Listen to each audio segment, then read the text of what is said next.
ایمان، اخلاص، طریق رسول اور دعوت کے بغیر کوئی شخص جنت میں داخل نہیں ہوگا۔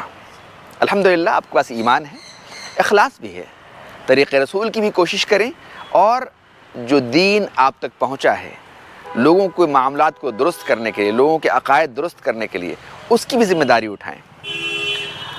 اس کے لیے ایک بات جو مجھے آج آپ سے کہنی ہے، جب یہاں آیا تو آج ہی صبح ایک صاحب نے مجھ سے کہا کہ آپ یہ قرآن کی جو آیتیں بھیجتے ہیں وہ ڈیلیٹ ہو جاتا ہے تو بڑی خطرناک بات ہے، کتنا گناہ ہوگا، ہاں ہم قرآن کو ڈیلیٹ کرنے والے بن جائیں گے۔ نعوذ باللہ، شیطان کتنا چالاک ہے، اس نے ہماری زبان سے قرآن کی آیتیں اور دعاؤں کو غائب کر کے تعویذ گنڈے کی شکل میں ہمارے جسم میں ڈال دیا، اور اس میں ہم جو ہے ٹوائلٹ جا رہے ہیں، باتھ روم جا رہے ہیں، اور نہ جانے کن کن حالتوں میں ہے، اور قرآن ہمارے گلے میں۔ ایک طرف تو یہ چالاکی اس نے کی، دوسری طرف یہ چالاکی کی کہ آپ کے موبائل جو آپ کے روزمرہ کے تمام معاملات میں آپ کے ساتھی بن گیا ہے، اس سے بھی چاہتا ہے کہ آپ کے دینی معاملات سے متعلق جو چیزیں ہیں، قرآن ہے یا دوسری چیزیں ہیں، اس کو اس سے الگ کر دے۔ ان کو سمجھنا چاہیے کہ بھلا قرآن کو ڈیلیٹ کرنے والے اگر آپ جان بوجھ کے یہ کوشش کریں کہ قرآن کو مٹانا ہے یا اسلام کے خلاف کوئی سازش کرنی ہے، تو ظاہر سی بات ہے کہ آپ کا ایمان ہی کیوں ہوگا، آپ کو خوف ہی کیوں نہ رہے۔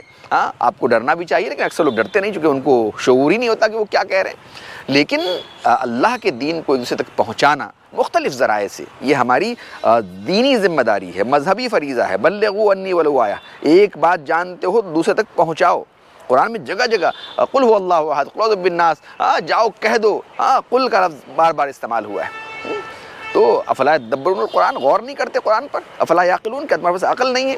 تو شیطان کی چالوں میں نہ آئیں، اللہ کے دین کو آگے پہنچانے میں شرمائیں نہیں اور گھبرائیں بھی نہیں۔ قرآن و سنت کو لوگوں تک پہنچانا یہ ذمہ داری ہے، اور اس کو اپنی زندگی میں بھی لاگو کیجئے۔ صرف دوسروں تک نہیں پہنچائیے، صرف فارورڈ مت کیجئے، چیک بھی کیجئے کہ جو میسج آپ کے پاس آیا ہے وہ میسج صحیح بھی ہے یا نہیں ہے۔ کوئی بھی میسج بھیج دیا اور آپ نے اس کو آگے بڑھ کے اس کو جو ہے فارورڈ کر دیا، یہ کوئی بہت سمجھداری کی بات نہیں۔